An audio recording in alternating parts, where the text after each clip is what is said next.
بسم اللہ الرحمن الرحیم۔ جمعیت علماء اسلام ضلع چنگ کے عہدیداران اور تمام تحصیلوں کے امراء اور نوزماں کا اجلاس 22 نومبر بروز بدھ چنگ میں منعقد ہوا، جس میں تحصیل احمد پور کے علاوہ تمام تحصیلوں کے امراء اور نوزماں نے شرکت کی ہے۔ درج ذیل ایجنڈا تھا جس میں مقامی سیاسی حالات، تنظیمی حالات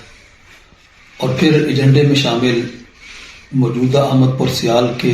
جماعتی احوال بھی سامنے آئے اور ان کو بھی زیر بحث لایا گیا، کیونکہ طویل عرصہ سے احمد پور سیال کی مجلس عملہ تعطل کا شکار تھی اور مسلسل مرکزی، صوبائی اور ضلعی ہدایات جو جماعت کی طرف سے دی گئی ان کو نظر انداز کیا گیا۔ مزید برآں یہ کہ جماعتی دستور کے مطابق احمد پور سیال کی مجلس عملہ نے اجلاس نہیں کیے۔ ان تمام چیزوں کو مد نظر رکھتے ہوئے ضلع امیر کی حیثیت سے مقامی دیگر احباب کی مشاورت سے، ناظم عمومی باقی دیگر عہدیداران کی مشاورت سے تحصیل احمد پور سیال کی باڈی 22 نومبر کو معطل کر دی گئی تھی، اور اسی اجلاس میں یہ فیصلہ کیا گیا کہ 22 نومبر کے بعد جو آنے والا اتوار ہے، جو کہ 26 نومبر کو آیا تھا، اس میں نئی باڈی کی تشکیل دی جائے گی۔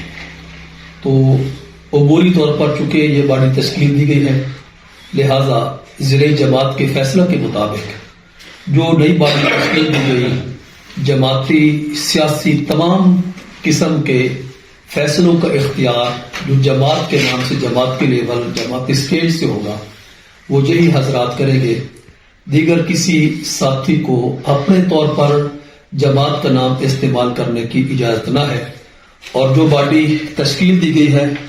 اس میں تحصیل احمد پور سیال کے لیے مولانا محمد اشرف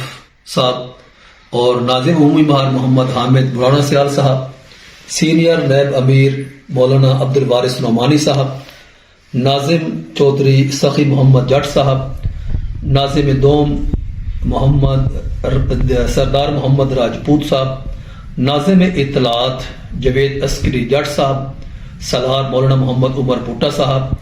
ناظم مالیات کا جو اضافی چارج ہے وہ مہار حامد صاحب کو دیا گیا ہے، اور سرپرست اعلیٰ حضرت مولانا مفتی حبیب احمد شاہ صاحب کو مقرر کیا گیا، اور ان کے ساتھ ساتھ مولانا رانا دلدار علی صاحب، مولانا عبد القدوس صاحب۔ یہ اس وقت احمد پور سیال کی جمعیت علماء اسلام کی مجلس عاملہ ہے، اور جماعتی ہر قسم کے فیصلوں کا اختیار اسی مجلس عاملہ کو ہی ہے۔ باقی کسی ساتھی کو اگر کوئی ہے مسئلہ تو وہ اس سے رابطہ کر کے مشاورت کے ساتھ، جو ہمارے پرانے وہاں ساتھی ہیں وہ ان ساتھیوں سے رابطہ کر کے باہمی مشاورت کے ساتھ فیصلہ کریں گے، اور فیصلوں کا اختیار جو تحصیل کے امیر ہیں مولانا محمد اشرف صاحب، ناظم عمومی مہار حامد برانا صاحب کو ہوگا۔ اللہ پاک آپ کا ہم ناصر ہو اور ہمیشہ جماعت سے بس کی توفیق نصیب فرمائے۔